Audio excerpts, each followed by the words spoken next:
السلام علیکم ورحمۃ اللہ وبرکاتہ۔ الحمدللہ رب العالمین والصلاة والسلام علی سید الرسل وخاتم النبیین وعلی آلہ واصحابہ واتباعہ اجمعین، اما بعد۔ آج ہم آزادی کا دن منا رہے ہیں، قومی دن ہے ہمارا، دو حوالوں سے۔ ایک اس حوالے سے کہ آج کے دن ہمارے اس خطے کا اقتدار تبدیل ہوا تھا اور 1947 14 اگست کو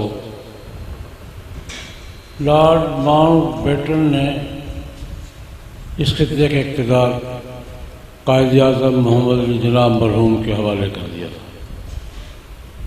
14 اگست کی صبح کو ہمارے حکمران لارڈ ماؤنٹ بیٹن تھے، جو انگریز تھے، برطانوی حکومت کے نمائندہ تھے اور اس پورے خطے کے حکمران تھے، اور 14 اگست 1947 کو اس خطے کے اقتدار انہوں نے منتقل کر دیا تھا، ڈیلیور کر دیا تھا۔ اور اقتدار کس سے سنبھالا تھا؟ قائد اعظم محمد علی جناح مرحوم مغفور نے گورنر جنرل کی حیثیت سے۔ یہ ہماری آزادی کا دن تھا۔ ہم نے اپنے خطے کے لیے انگریزی اقتدار سے آزادی حاصل کی تھی 190 سال کے بعد۔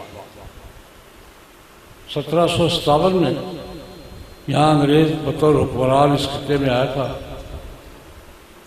نواب سراج الدولہ کو شکست دے کر بنگال کا اقتدار سنبھالا تھا۔ پھر 1799 اور 1801 میں سلطان ٹیپو شہید کو شکست دے کر جنوبی ہند میں میسور کا اقتدار سنبھالا تھا۔ پھر 1821-22 میں روہیلوں کو اور حافظ احمد خان کو شکست دے کر لکھنؤ میں قدم جمائے تھے، اور پھر اس وقت کے بادشاہ شاہ عالم ثانی کے ساتھ معاہدہ کر کے دہلی کا کنٹرول سنبھالا تھا۔ اور جس دن دہلی کا کنٹرول سنبھالا تھا اس دن ایسٹ انڈیا کمپنی کا پورے جنوبی ایشیا پر قبضہ ہو گیا۔ جنوبی ایشیا پر، اس میں پاکستان، ہندوستان، بنگلہ دیش، برما، یہ پورا علاقہ شامل ہے۔ تقسیم در تقسیم کے عمل سے گزرا ہے۔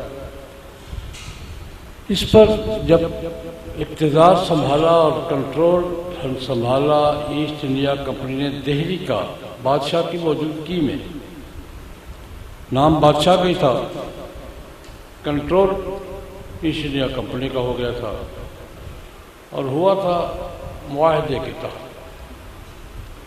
میں اہل دانش کو دعوت دیا کرتا ہوں، وہ معاہدہ جو شاہ عالم ثانی اور ایسٹ انڈیا کمپنی کے درمیان ہوا تھا، اور جس کے نتیجے میں دہلی کا کنٹرول ایسٹ انڈیا کمپنی نے سنبھال لیا تھا، ان کا نمائندہ آ کے بیٹھ گیا تھا، اور وہ معاہدہ جو آج ہم نے IMF کے ساتھ کیا ہے۔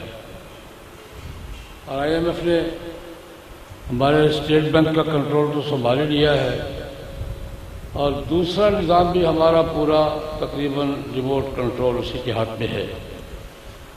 میں تفصیلات میں جانے کی بجائے اہل علم کو، اہل مطالعہ کو یہ دعوت دوں گا کہ دونوں معاہدوں کو ایک دفعہ پڑھ لیں۔ وہ معاہدہ کیا تھا، یہ معاہدہ کیا ہے؟ ایک تو میں گزارش کرتا ہوں اہل علم سے، اہل مطالعہ سے، کہ دونوں معاہدوں کو ایک دفعہ ضرور پڑھیں، اور پڑھنے کے بعد اگر دونوں میں کوئی فرق نظر آئے تو میں متلاشی ہوں فرق کا، مجھے فرق بتا دیں کہ فرق کیا ہے۔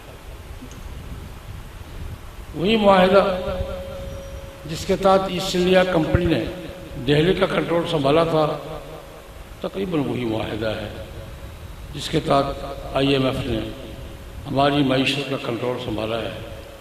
اور ہم اس کی ہدایات کے مطابق چل رہے ہیں۔ ایک تو میں چونکہ طلباء کی نشست ہے، JTI جمعیت طلباء اسلام، وہ اس کے اہتمام کیے ہوئے ہے، اور آپ مستقبل کے معمار ہیں، آپ نے سنبھال رہے ہیں مستقبل۔ آپ کو معلوم ہونا چاہیے کہ ہمارے ساتھ اس وقت کیا ہوا تھا اور آج کیا ہوا ہے۔ ایک بات تو بھائی ہے۔ دوسری بات، اس معاہدے کے بعد اور دہلی پر ایسٹ انڈیا کمپنی کے کنٹرول کے بعد ہمارے اس وقت کے مذہبی اور دینی اور فکری اور تہذیبی قائد شاہ عبدالعزیز محدث دہلوی رحمۃ اللہ علیہ نے ایک فتویٰ جاری کیا تھا، جس کو ہم دارالحرب کا فتویٰ کہتے ہیں، کہ انہوں نے اس پورے خطے کو دارالحرب قرار دے دیا تھا کہ مسلم علاقہ نہیں رہا، یہ اسلامی تو بات کی بات ہے، مسلم ریاست نہیں رہی، دارالامن بھی نہیں رہا، اب یہ دارالحرب ہو گیا ہے، اور آزادی کی جنگ کے لیے جہاد ہم پہ فرض ہو گیا ہے۔ یہ فتویٰ میں نے پہلی بات طلباء کرام سے یہ کی کہ وہ معاہدہ ضرور پڑھیں، جس معاہدے کے تحت ایسٹ انڈیا کمپنی نے دہلی کا کنٹرول سنبھالا تھا۔ 1821-22 کے دور کی بات ہے۔ پھر اس کے نتیجے میں جو فتویٰ صادر کیا تھا شاہ عبدالعزیز محدث دہلوی رحمۃ اللہ علیہ نے کہ دارالحرب ہو گیا ہے اور اب جہاد آزادی کے لیے فرض ہو گیا ہے، یہ فتویٰ بھی پڑھنا چاہیے۔ معاہدہ بھی ریکارڈ پہ موجود ہے، فتویٰ بھی ریکارڈ پہ موجود ہے۔ فتاویٰ عزیزی حضرت شاہ عبدالعزیز رحمۃ اللہ علیہ کے فتاویٰ کا مجموعہ ہے، موجود ہے، تو یہاں لائبریری میں بھی ہوگا، نصرت العلوم میں تو ہے، فارسی میں بھی مل جاتا ہے، اردو میں بھی مل جاتا ہے، اصل فارسی میں ہے۔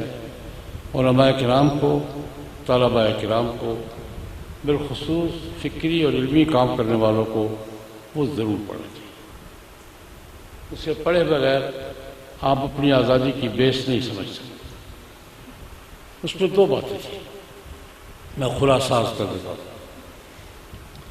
شاہ عبدالعزیز رحمۃ اللہ علیہ نے لکھا کہ نصارہ کا تغلب ہو گیا ہے، یعنی حکومت ان کی قائم ہو گئی ہے، ہماری حکومت ختم ہو گئی، کنٹرول ان کا ہو گیا ہے۔ دوسری بات لکھی کہ ان کے قوانین بلا روک ٹوک یہاں جاری ہو گئے، ان کا نظام اور ان کے قوانین یہاں بلا روک ٹوک جاری ہو گئے، اس لیے میں فتویٰ دیتا ہوں کہ دارالحرب ہو گیا ہے۔ آزادی کی جنگیں لڑی گئی ہیں، اس فتوے پر شہدائے بالاکوٹ کی جنگ کی بنیاد یہ فتویٰ ہے۔ بنگال میں فرائضی تحریک شاہ جی شریعت اللہ کی تحریک کا، تیمور کی شہید کا تحریک کا بنیاد یہ فتویٰ ہے۔ KPK میں سابق صوبہ سرحد میں حاجی صاحب ترنگزئی اور فقیر ایپی کی جدوجہد کی بنیاد یہ فتویٰ ہے۔ سندھ میں پیرا پگارا پیر شفقت اللہ شہید رحمۃ اللہ علیہ کی جدوجہد آزادی کی بنیاد یہ فتویٰ ہے۔ پنجاب میں یہ ساہیوال، اوکاڑا، قبولہ، اس علاقے میں سردار احمد خان کھرڑ شہید کی جدوجہد کی بنیاد یہ فتویٰ ہے۔ 20 جنگیں لڑی گئی ہیں، 20 جنگیں لڑی گئی ہیں، جن کی بنیاد یہ فتویٰ تھا کہ ہمیں انگریزوں سے آزادی کی جنگ لڑنی چاہیے، اور پھر لڑی گئی۔ اس دن میں پڑھ رہا تھا احمد خان کھرڑ، یہ اس علاقے کے تھے، ساہیوال کا علاقہ، یہ اوکاڑا، ساہیوال، قبولہ، حجرہ شاہ مقیم، یہ خطہ تھا سارا، انہوں نے آزادی کی جنگ لڑی، پرچم بلند کیا، مقابلہ کیا، پھر شہید ہوئے۔ تو مجھے یہ سن کر پڑھ کر پہلے میں نے یہ بات نہیں پڑھی تھی، اس دن یہ پڑھ کر مجھے حوصلہ ہوا کہ انہوں نے جب آزادی کا پرچم بلند کیا تھا اور جنگ کا آغاز کیا تھا تو ان کی عمر 81 سال تھی۔ یعنی اس عمر میں بھی یہ کام کیے جا سکتے ہیں۔ ہمارے اکابر کی روایات یہ ہے کہ مجھے ذاتی میں حوصلہ ہوا کہ خیر ہے، کوئی بات نہیں، یہ کام ہوتے رہنے چاہیے۔ یہ اس فتوے میں سے میں ایک بات عرض کرنا چاہوں گا کہ 1947 میں 14 اگست کو جب اقتدار ڈلیور ہوا، مانتا ہوں لارڈ ماؤنٹ بیٹن نے چارج حوالے کر دیا تھا قائد اعظم محمد نظام مرحوم کے، اقتدار منتقل ہو گیا تھا. کیا نظام بھی تبدیل ہوا ہے؟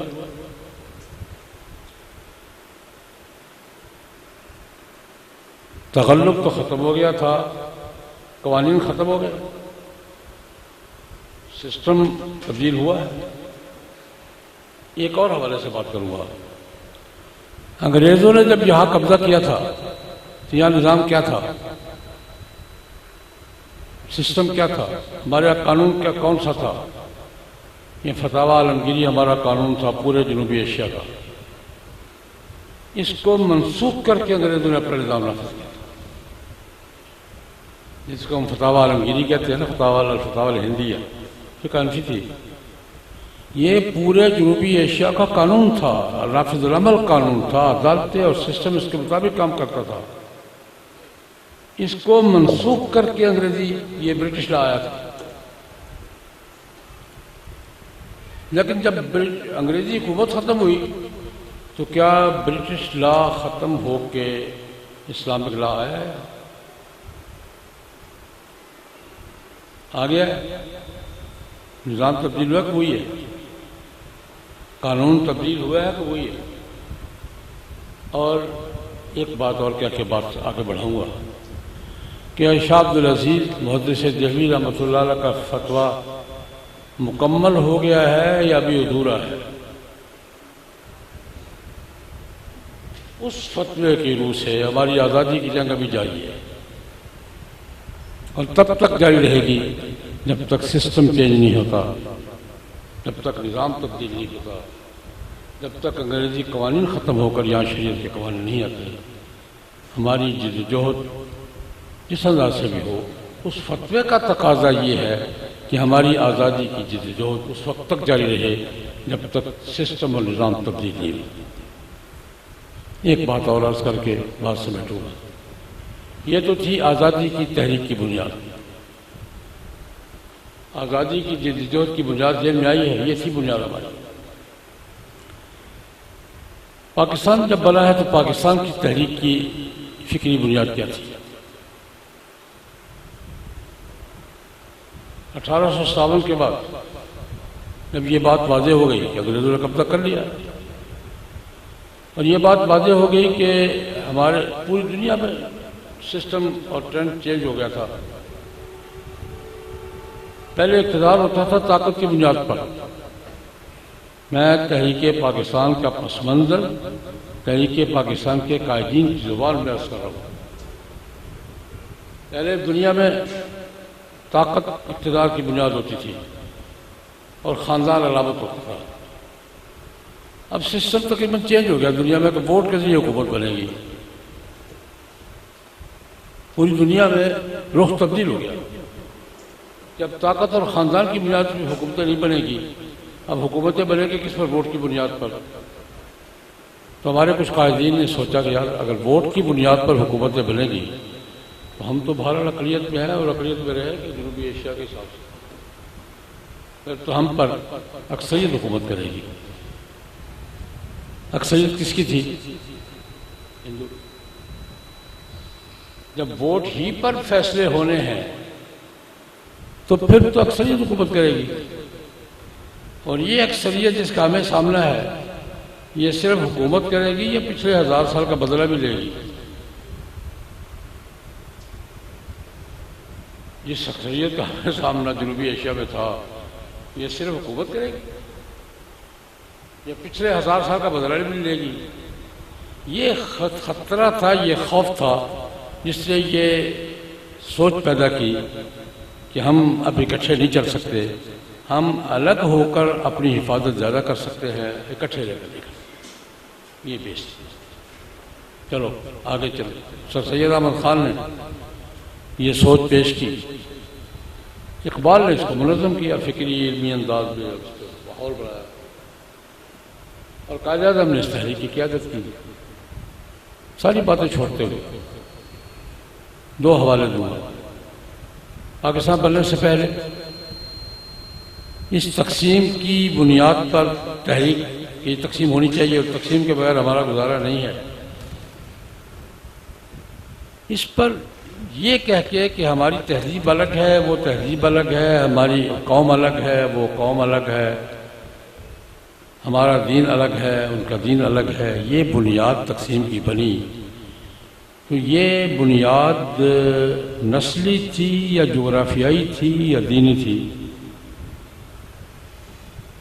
یہ بنیاد کہ وہ ان کا مذہب الگ ہے، ہمارا مذہب الگ ہے، ان کی تہذیب الگ ہے، ہماری تہذیب الگ ہے، ان کا رہن سہن الگ ہے، ہمارا رہن سہن الگ ہے، اس بنیاد پر تقسیم ہونی چاہیے۔ تو یہ بنیاد نسلی ہے یا جغرافیائی ہے یا مذہبی ہے؟ پھر قائد اعظم مرحوم کی بے شمار تقریروں میں یہ بات بالکل دو ٹوک واضح ہے کہ ہم نئے ملک میں قرآن پاک کے قوانین کو نافذ کریں گے اور اس کا دوبارہ تجربہ کریں گے۔ تجربے کی بات میں عرض کرتا ہوں کیا تھا۔ سوال پیدا کیا اس وقت کی قومی لیڈرشپ نے، بالخصوص بڑے قومی لیڈر سے مہاتما گاندھی، انہوں نے سوال اٹھایا تو قائد اعظم محمد علی جناح مرحوم نے ان کے نام خط میں ریکارڈ پر ہے کہ ہم یہ تجربہ کر کے دنیا کو ایک بار پھر بتانا چاہتے ہیں کہ قرآن پاک کے قوانین جیسے 1300 سال پہلے قابل عمل تھے آج بھی قابل عمل ہے۔ تجربے کا لفظ اس پس منظر میں انہوں نے بیان کیا تھا کہ ہم دنیا کو ایک دفعہ پھر تجربہ کر کے بتانا چاہتے ہیں کہ قرآن پاک کے قوانین جیسے پہلے قابل عمل تھے آج بھی قابل عمل ہے۔ پھر پاکستان بننے کے بعد اسٹیٹ بینک کے افتتاح کے موقع پر قائد اعظم نے کیا تھا، اپنی وفات سے 1 مہینہ پہلے کیا تھا، تو کہا تھا کہ ہم پاکستان میں اپنے معاشی نظام کی بنیاد مغربی اصولوں کو نہیں رکھیں گے، ہم اسلام کے اصولوں پر معاشی نظام کو کریں گے۔ دو بات بالکل دو ٹوک اعلان ہے، ریکارڈ پر ہے۔ میں جو بات کہنا چاہ رہا ہوں وہ یہ ہے کہ کیا آزادی کی جدوجہد کی بنیاد بھی کیا تھی؟ نظریاتی تھی، تہذیبی تھی، دینی تھی، اور پاکستان کی تحریک کی بنیاد بھی مذہبی تھی، نظریاتی تھی، دینی تھی۔ بن گیا آزادی کی تحریک تو نامکمل ہے، جیسے میں نے آزادی کی تحریک تو کیا ہے؟ نامکمل ہے۔ اقتدار تبدیل ہوا ہے، سسٹم تبدیل نہیں ہوا۔ پاکستان کی تحریک پاکستان کے قیام کے بعد 75 سال میں ان دو مقاصد کے حوالے سے، چلو مقصد ایک ہی ہے شریعت اور سسٹم آزاد، یہ قرآن پاک کے قوانین، ہم نے پیش رفت کی ہے یا ریورس کیا لگا ہے؟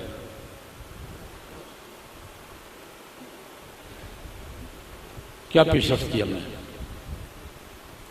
کاغذوں میں بہت کچھ کی ہے، پریکٹیکل کیا کی ہے؟ تحریک آزادی بھی نامکمل ہے، تحریک پاکستان بھی نامکمل ہے، اور یہ تو دو حوالوں سے نامکمل ہے، اپنے مقاصد کے حوالے سے بھی اور جغرافیائی حوالے سے بھی۔ پاکستان کو تعبیر کیا جاتا ہے کہ جو علاقے پاکستان میں شامل ہونے تھے، پاکستان کے الفاظ ان کی نمائندگی کرتے ہیں۔ کاف کس کی نمائندگی کرتا ہے؟ ہمارا تو لفظ مکمل نہیں ہے ابھی۔ تحریک پاکستان جغرافیائی اعتبار سے بھی حضوری ہے اور اپنے مقاصد اور ٹارگٹ کے حوالے سے بھی کیا ہے؟ حضوری ہے۔ یہ میں نے آپ کے سامنے منظر اب تک کا بیان کیا، اس لیے ہمارا اصل ہدف دونوں کو مکمل کرنا ہے۔ ہمارا اصل ٹارگٹ کیا ہے؟ ان دونوں کو مکمل کرنا، آزادی کو مکمل کرنا، انگریزوں کے نوآبادیاتی نظام کی جگہ شریعت کا قانون لا کر، اب پاکستان کی تحریک کو مکمل کرنا، قرآن و سنت کے احکام کی عملداری بحال کر کے اور کشمیر حاصل کر کے تب مکمل ہوں گے۔ ابھی ہم ادھورے مرحلے میں ہیں، تکمیل کے مرحلے میں ہیں۔ آج کے دن میں اپنے آپ کو اور آپ کو یہ یاد دلانا چاہوں گا کہ ابھی پاکستان کی تکمیل، آزادی کی تکمیل ہمارے ذمے ہے، ہمارے ذمے قرض بھی ہے، فرض بھی ہے۔ ہمیں اس کی تکمیل کا عہد کرنا چاہیے، اور اپنے صحت کی تجدید نو کر کے ایک بات کہہ کے بات ختم کروں گا۔ میں الحمدللہ مجھے پون صدی میری عمر ہو گئی ہے، اور نصف صدی اس تحریک میں ہو گئی ہے الحمدللہ۔ آپ کو دیکھ کر مجھے آج صبح بھی میں نے بچوں میں بات کی، میں نے کہا یار لارڈ ماؤنٹ بیٹن نے اپنا اقتدار ڈیلیور کیا تھا کس کو؟ قائد اعظم کو، یہی کیا تھا نا، اقتدار منتقل کیا تھا جناب، یہ چارج دے دیا تھا۔ ہم اپنی جد و جہد کا انتقال ابھی نئی نسل کو کر رہے ہیں، بس یہ ہم سے قبول فرمائیے بھائی۔ نئی نسل یہ منتقلی سمجھ میں آ رہی ہے۔ ہم اب قبر کے کنارے کھڑے ہیں، یہ ذمہ داری آپ ہم کچھ نہیں کر سکے، یہ اب آپ نے کرنا ہے۔ آزادی کی تکمیل بھی آپ نے کرنی ہے، اور پاکستان کی تکمیل بھی آپ نے کرنی ہے۔ اللہ پاک آپ کو حوصلہ دے، مواقع دے، توفیق دے، اور آپ کو اسلام، عالم اسلام اور پاکستان کی بہتر سے بہتر خدمت کی توفیق عطا فرمائے۔ اسی پہ اکتفا کرتا ہوں۔ اللہم صلی علی وسلم۔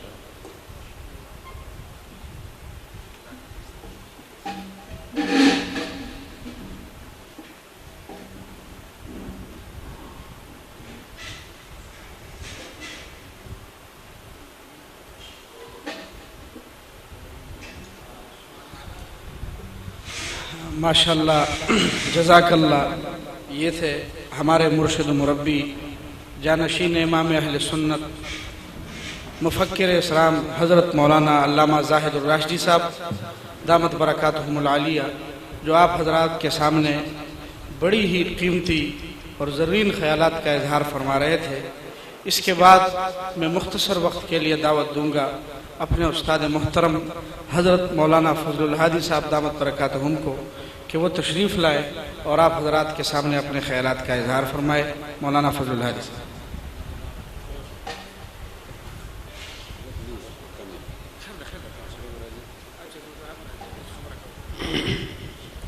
الحمد لأهله والصلاة على أهلها، أما بعد فأعوذ بالله من الشيطان الرجيم، بسم الله الرحمن الرحيم، إنا أعطيناك الكوثر، صدق الله العظيم۔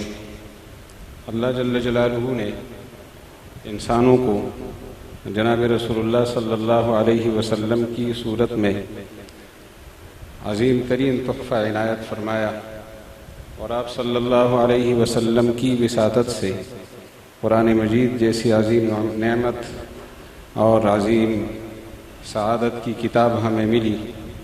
قرآن مجید میں اللہ تعالیٰ نے احسان جتلایا ہے، اِنَّا أَعْطَيْنَاكَ الْكَوْثَرَ، ہم نے آپ کو خیر کثیر سے نوازا ہے۔ خیر کثیر کے ہزاروں پہلو ہیں۔ آج ہم پاکستان کی صورت میں جو نعمت حاصل کر چکے ہیں،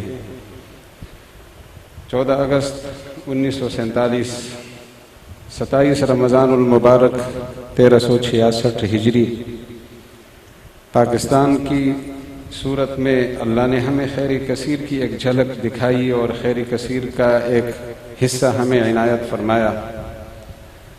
آزادی کے مقاصد میں ہمارا بڑا مقصد اسلامی قوانین کا نفاذ ہے، اور اسلامی قوانین کے مقابلے میں دنیا کا کوئی قانون ایسا نہیں ہے جو اس کا سامنا کر سکے۔ یہ اسلام کا معجزہ ہے۔ جناب رسول کریم صلی اللہ علیہ وسلم نے کسی سے لکھنا نہیں سیکھا، کسی کے سامنے پڑھنے کے لیے ایک لمحے کے لیے بھی نہیں بیٹھے، اور 40 سالہ دور میں آپ نے کوئی نیا نظریہ پیش نہیں کیا۔ انفرادی زندگی میں انتہائی اعلیٰ شان رکھتے تھے، اجتماعی زندگی میں لیکن اپنا نظریہ کسی پر مسلط کرنے کی کوئی کوشش نہیں فرمائی۔ 40 سال کے بعد جو نظام پیش کیا اس کا توڑ دنیا کی کسی طاقت کے پاس نہیں ہے، نہ معاشی حوالے سے، نہ معاشرتی حوالے سے، نہ سیاسی حوالے سے۔ یعنی زندگی کا کوئی بھی شعبہ دیکھیں، عقائد کے حوالے سے دیکھیں، جو نظام عقائد اسلام کا ہے اس کی مثال نہیں ہے، اور عبادات کے حوالے سے دیکھیں، جو نظام عبادت اسلام نے انسانوں کو دیا ہے اس کی مثال کہاں مل سکتی ہے۔ پھر معاشرتی زندگی میں دیکھیں، اخلاقیات کی دنیا میں دیکھیں، سیاسیات کی دنیا میں دیکھیں، معاشیات کی دنیا میں کسی بھی شعبے کو زندگی کا اٹھا کے ہم دیکھیں، اسلام کا مقابلہ کسی کے بس میں نہیں ہے، اور اسلام سے زیادہ کسی کو سہولت والا مذہب بھی نہیں ملے گا۔ اسلام نے اپنے پیروکاروں کو اتنی سہولت دی ہے کہ اس کی مثال بھی کہیں نہیں ملتی۔ آپ اپنے نظام عبادت کو دیکھیں، آپ وضو نہیں کر سکتے، تیمم کر لیں، تیمم کی بھی گنجائش نہیں رہی تو فاقد الطہورین کا مسئلہ سامنے آئے گا، اب اس سے کام لیں۔ کیا آپ اس وقت نمازی کی شکل بنا دیں اور نمازی کی شکل بنا کر اس کی ادا اپنا کر نماز نہ پڑھیں، نیت نہ کریں، لیکن نمازی کی شکل بنا دیں، بعد میں موقع ملا نماز پڑھ لیں، نہیں تو آپ نماز ادا کرنے والوں میں شمار ہوں گے۔ اتنی سہولت کس مذہب نے دی ہے؟ کھڑے ہو کر نماز نہ پڑھ سکیں، بیٹھ کر پڑھیں، روزہ نہیں رکھ سکتے اس وقت کھا لیں اور دوسرے موقع پر اس کی قضا کر لیں یا تو کفارہ ادا کر لیں۔ یعنی اسلامی قوانین اور اسلامی احکامات مارشلائی آرڈر نہیں ہے، ضرور احکامات ہیں لیکن مارشلائی آرڈر نہیں ہے کہ آپ جس حالت میں بھی ہوں آپ کو پورا کرنا ضروری ہے، بلکہ اللہ تعالیٰ نے انسانوں کی سہولت کا پورا لحاظ فرمایا ہے۔ تو اب اسلامی قوانین کی موجودگی میں دوسرے قوانین ہم پر کیوں مسلط ہیں؟ حضرت مولانا غلام غوث ہزاروی رحمہ اللہ کی ایک تقریر ہے کراچی کی، اس میں وہ فرماتے ہیں کہ مجھے پاکستان پر بڑی حیرت ہوتی ہے کہ یہاں عدالت میں جاؤ تو مدعی مسلمان، مدعا علیہ مسلمان، اور وکیل مسلمان، جج مسلمان، گواہ مسلمان، اور سب کی زبان یہاں کی، لیکن وہ جو قانون ٹائپ ہوگا یا بیان ہوگا یا دعویٰ اور مدعی اور مدعا علیہ کے درمیان کی جو دعوے کی باتیں چل رہی ہیں وہ سب انگریزی میں کیوں؟ یہ بالکل فطرت کے خلاف نظام ہے۔ تو اسلام کا فطری نظام یہاں نافذ کرنے کے لیے جدوجہد کے اندر ہم حصہ ہیں۔ جمعیت طلباء اسلام کی صورت میں اللہ جل جلالہ ہماری اس جماعت کو کامیابی سے ہم کنار فرمائیں، اس کی قیادت کو اللہ تعالیٰ ہمت اور حوصلہ نصیب فرمائے، اور ہمیں اللہ تعالیٰ ان کا دست و بازو بننے کی توفیق عطا فرمائے۔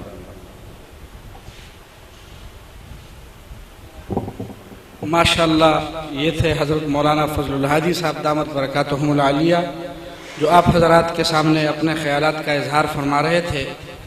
میں جمعیت طلباء اسلام ضلع گوجرانوالہ کے سیکرٹری اطلاعات مولانا عمار نفیس صاحب سے گزارش کروں گا کہ وہ تشریف لائے اور مہمانوں کا شکریہ ادا کرتے ہوئے اپنی جماعت اور ہماری جماعت کی نمائندگی فرمائیں۔ مولانا عمار نفیس۔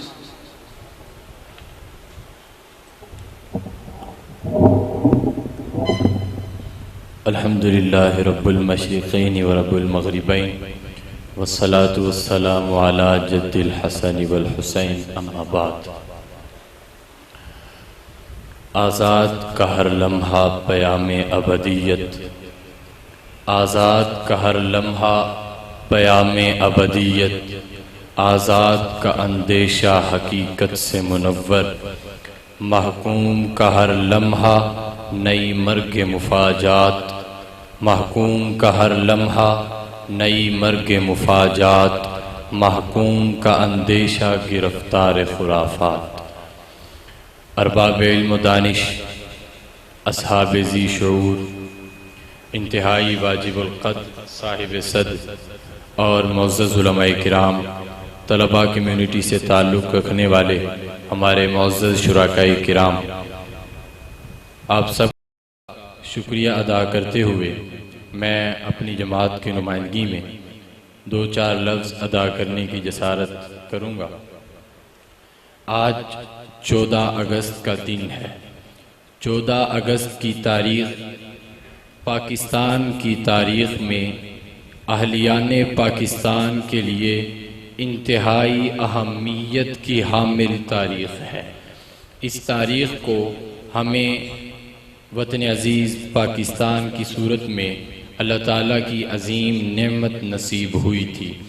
ہم پاکستان میں آزاد قوم کی حیثیت سے اپنی عبادات، اپنے معاملات اور اپنی زندگی کے ہر شعبے میں بڑی سہولت اور آزادی سے زندگی گزارنے کے قابل اسی 14 اگست کی تاریخ کو ہوئے تھے۔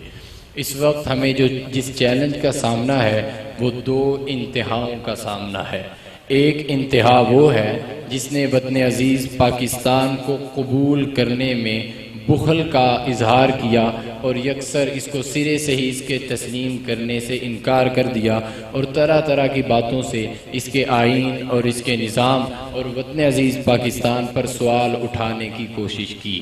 دوسری انتہا وہ لوگ ہیں جنہوں نے اس کی خوشی اور اس کے شادیانے میں ایسے جنون کا اظہار کیا کہ گویا ہم اپنے مقصد کو پا چکے ہیں۔ ہمیں وطن عزیز پاکستان کی آزادی کی خوشی ہے، لیکن اس خوشی کو ہم نعمت کے طور پر استعمال نعمت کی جگہ پر رکھتے ہیں۔ لَإِن شَكَرْتُمْ لَأَزِيدَنَّكُمْ وَلَإِن كَفَرْتُمْ إِنَّ عَذَابِي لَشَدِيدٌ۔ ہمیں اپنے رویوں اور اپنے اعمال میں غور کرنے کی ضرورت ہے کہ آیا 14 اگست اور ہمارے عمومی حالات یہ شکر کی طرف بڑھ رہے ہیں یا ناشکری کا اظہار کر رہے ہیں۔ ہمیں پاکستان کی صورت میں جو نعمت ملی ہے اس کا شکر ادا کرنا ہے تاکہ اس نعمت میں اضافہ ہو۔ جو ہمیں بدن کی آزادی ملی ہے، ظاہری آزادی ملی ہے، وہ باطنی آزادی میں تشکیل ہو سکے۔ جو بدن کی آزادی ملی ہے، ہمیں خیالات کی آزادی بھی مل سکے۔ اگر ہم انہی خیالات کہ جو مغرب اور مغرب زدہ لوگوں نے اپنے اوپر مسلط کر رکھے ہیں، اگر انہی خیالات سے اس دن آزادی کا اظہار کریں گے تو یہ ناشکری میں ان عذابی لشدید کی صف میں ہمیں کھڑا کر دے گا۔ ہمیں دونوں انتہاؤں کا مقابلہ کرتے ہوئے اور دونوں انتہاؤں سے بچتے ہوئے درمیانہ راستہ اختیار کرنا ہے اور ایسا عمل اختیار کرنا ہے کہ جو وطن عزیز پاکستان کی اس نعمت کے شکرانے کے طور پر ادا کیا جا سکے۔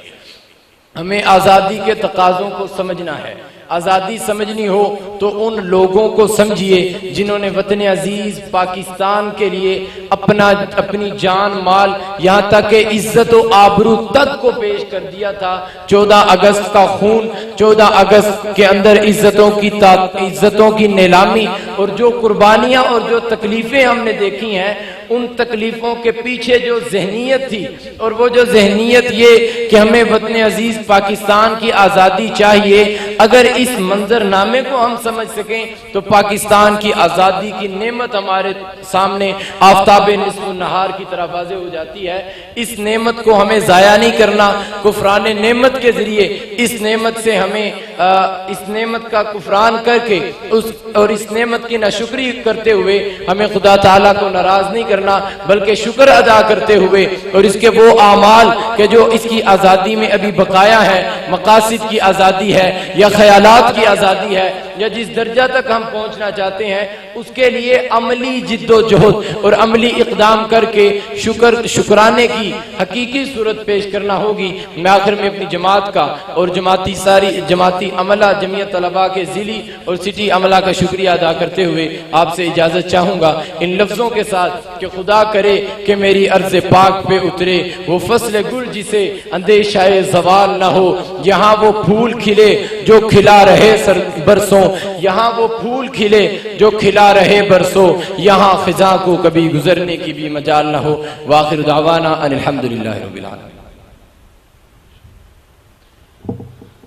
خوف آفت سے کہاں دل میں ریا آئے گی، خوف آفت سے کہاں دل میں ریا آئے گی، بات سچی ہے جو وہ لب پہ صدا آئے گی، دل سے نکلے گی نہ مر کر بھی وطن کی الفت، دل سے نکلے گی نہ مر کر بھی وطن کی الفت، میری مٹی سے بھی خوشبو وفا آئے گی، اور میں اٹھا لوں گا بڑے شوق سے اس کو سر پر، میں اٹھا لوں گا بڑے شوق سے اس کو سر پر، خدمت قوم و وطن میں جو بلا آئے گی۔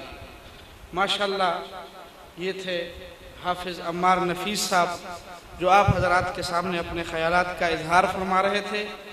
اس کے بعد میں جمعیت طلباء اسلام ضلع گوجرانوالہ کے سرپرست حضرت مولانا زاہد اللہ صاحب سے گزارش کرتا ہوں کہ وہ تشریف لائے اور آپ حضرات کے سامنے اپنے خیالات کا اظہار فرمائے۔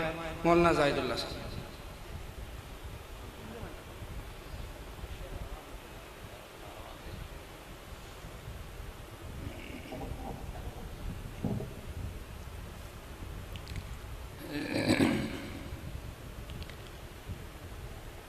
نحمده ونصلي على رسوله الكريم أما بعد أعوذ بالله من الشيطان الرجيم بسم الله الرحمن الرحيم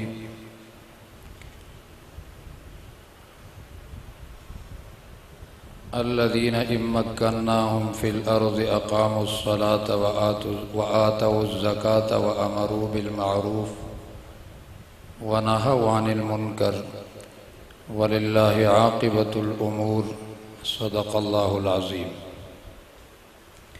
عزیزان محترم، استاد محترم علامہ زاہد الراشدی صاحب کے بیان کے بعد اور استاد الاساتذہ مولانا فضل الہادی صاحب کے بیان کے بعد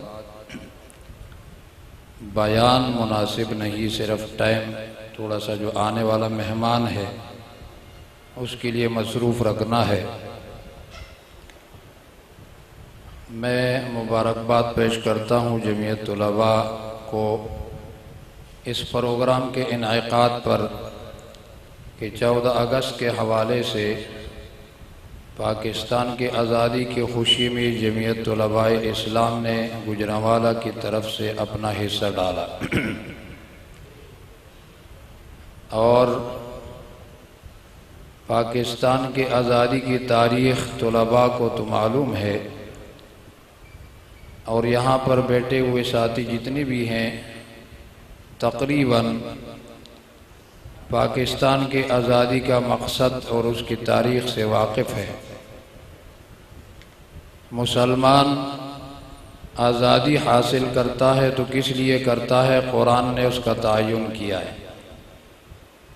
جب جہاد کی اجازت مل گئی صحابہ کو تو اس کے بعد فوراً یہی آیات الذین ان مکناہم فی الارض اقاموا الصلاۃ، اگر ان لوگوں کو زمین کی حکومت ملے گی تو اقاموا الصلاۃ وآتوا الزکاۃ، یہ زمین کے اوپر ایک تو قیام صلاۃ اور ایک قیام زکوٰۃ، یہ خود بھی عمل کریں گے اور اس کا قیام بھی فرمائیں گے۔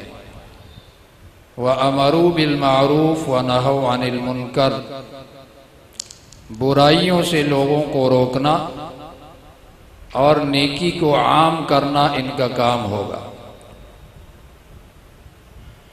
یہ آزادی کا مقصد، ملک حاصل کرنے کا مقصد یہی ہوتا ہے۔ جب صحابہ کو ایک وطن ملا ریاست مدینہ کی صورت میں، وہ بڑھتا گیا اور پوری دنیا کے آدھے حصے سے زیادہ ریاست جب قائم ہوئی تو اس کے قوانین و قواعد وہ یہی تھے۔ اس کے بعد پھر یہ تاریخ چلتی رہی اور پاکستان کی آزادی کی تاریخ جب آئی تو ظاہر بات ہے کہ پاکستان کی آزادی کے لیے اور اس خطے سے انگریز کو نکالنے کی جدوجہد جو علماء نے اس کی بنیاد رکھی تھی وہ اسی بنیاد پر تھی کہ یہاں سے انگریز نکلے، مسلمانوں کو حکومت ملے اور پھر یہاں قیام صلاۃ، قیام زکوٰۃ، امر بالمعروف، نہی عن المنکر، یہ آزادانہ طور پر ایک ملک ہمیں ملے، آزادانہ طور پر اس کے اندر یہ کام ہم کر سکے۔ آپ خود سوچیں کہ جب آزادی وطن کا مقصد یہ ہے تو جو آدمی خود نماز نہیں پڑھتا وہ اس وطن کو کیسے چلائے گا؟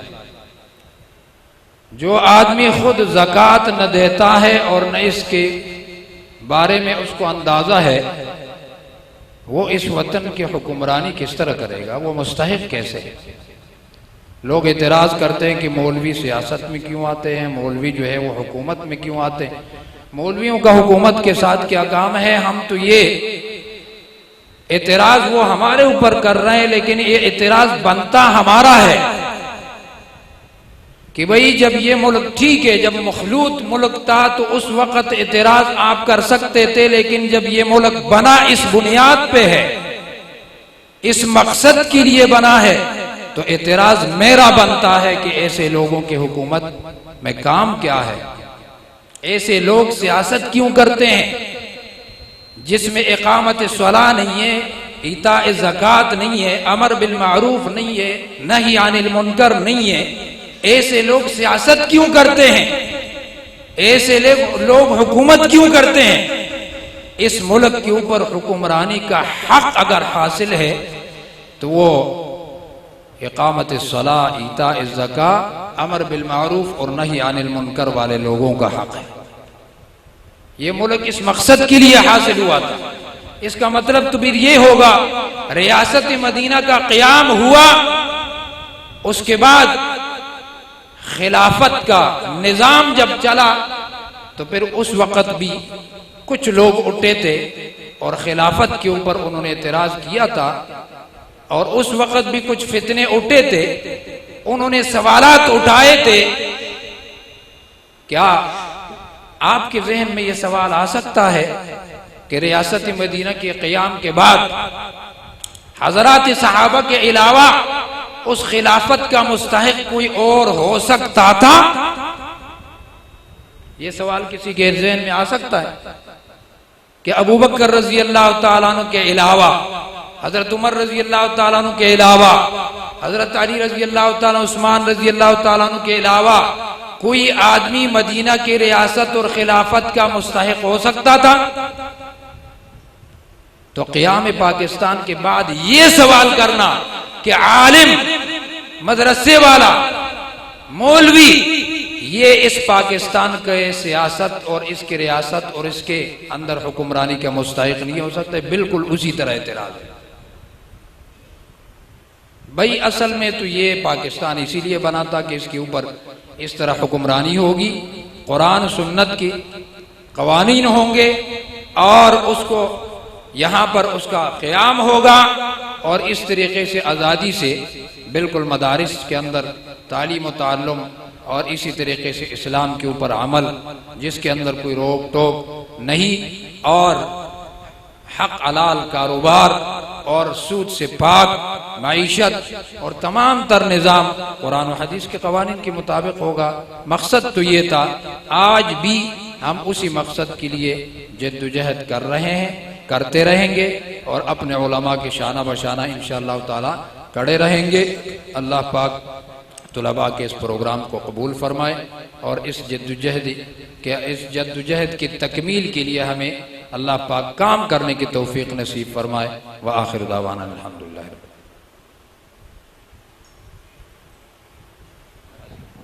ماشاءاللہ، یہ تھے حضرت مولانا زاہد اللہ صاحب جو آپ حضرات کے سامنے اپنے خیالات کا اظہار فرما رہے تھے۔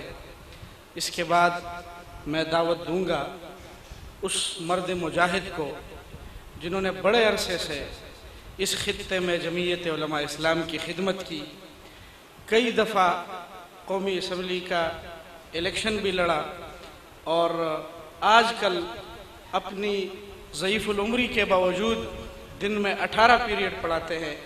میری مراد استاد محترم حضرت مولانا مفتی جمیل گجر صاحب ہے۔ میں انہیں دعوت دیتا ہوں کہ وہ تشریف لائے اور چند کلمات پیش فرمائے۔ حضرت مولانا مفتی جمیل گجر صاحب۔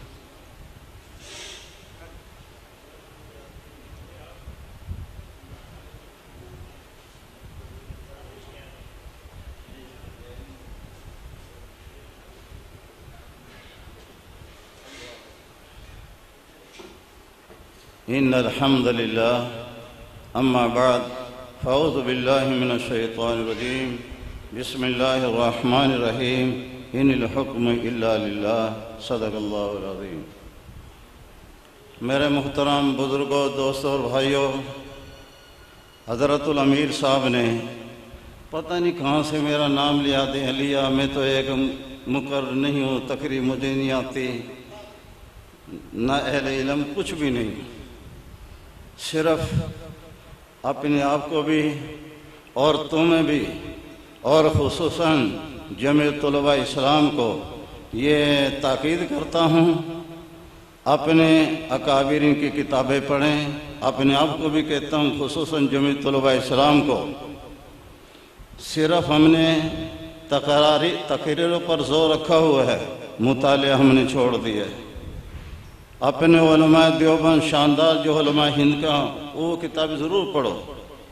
مولانا مفتی کفایت اللہ صاحب کو پڑھو، شیخ الہند مولانا محمود حسن کو پڑھو، شیخ العرب والعجم مولانا حسین احمد مدنی صاحب کو پڑھو. تم کہاں پہنچ گئے ہو؟ اپنے رستے سے ہٹ چکے ہو، کوئی مطالعہ نہیں ہے.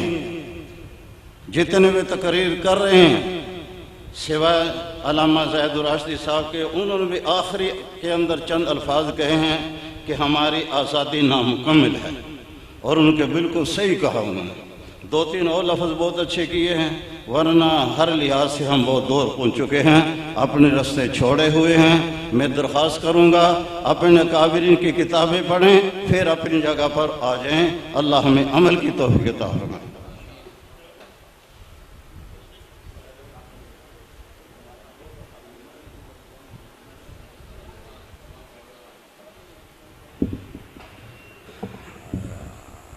ہمارا پروگرام وہ تکمیل کے مراحل میں داخل ہوا چاہتا ہے. میں تشریف لانے والے تمام معزز مہمانوں کا خصوصی شکریہ ادا کروں گا. بالخصوص حضرت مولانا ڈاکٹر عبد المعین قریشی صاحب، جو یہاں کے جمعیت طلباء اسلام کے ذمہ دار بھی رہ چکے ہیں. اس کے علاوہ حافظ امجد محمود معاویہ صاحب اور حضرت مولانا رحمت اللہ صاحب، دیگر ہمارے جتنے اکابرین یہاں تشریف فرما ہے. میں آپ سب کا شکریہ ادا کرتا ہوں. آپ طلباء کرام کا بھی، جنہوں نے اس پروگرام کو کامیاب کرانے میں ہمارے ساتھ رہے، تعاون کیا، یہاں مالی اعتبار سے تعاون کیا، شرکت کے اعتبار سے تعاون کیا. اللہ تعالیٰ آپ سب کا آنا قبول فرمائے. دعا کے لیے میں دعوت دوں گا حضرت مولانا رحمت اللہ صاحب کو کہ وہ تشریف لائیں اور دعا فرمائیں.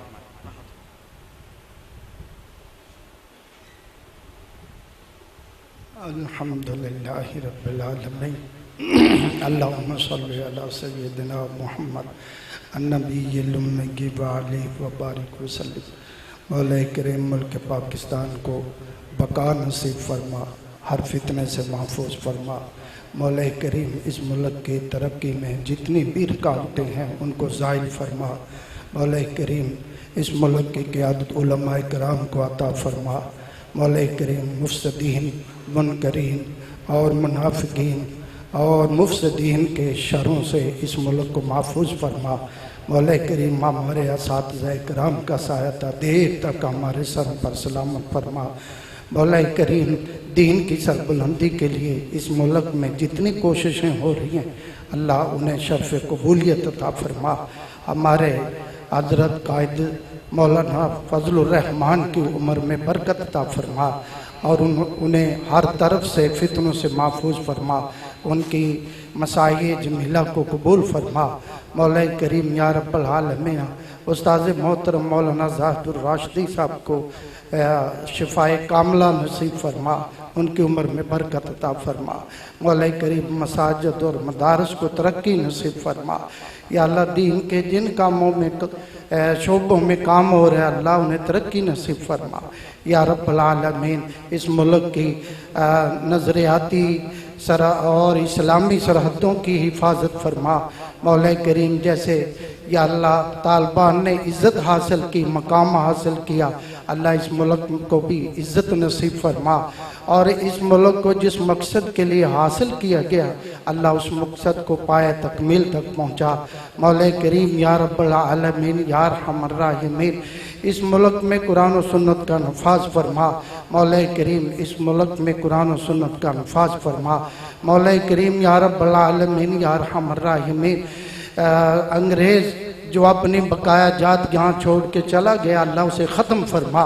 مولا کریم خلافت راشدہ کا نفاذ یہاں فرما. مولا کریم یا رب العالمین یا ارحم الراحمین قرآن و سنت کا نفاذ فرما.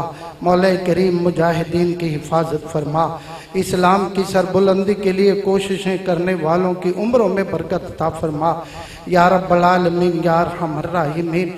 جس طریقے سے بھی کوششیں ہو رہی ہیں قلمی، زبانی، تحریری، یا اللہ ہر کوشش کو قبول فرما، ان ساتھیوں کا آنا قبول فرما، بیانات جو ہے قبول فرما۔ اللہم صلی وسلم و بارک علی سیدنا محمد و آلہ و ازواجہ و اصحابہ اجمعین، آمین۔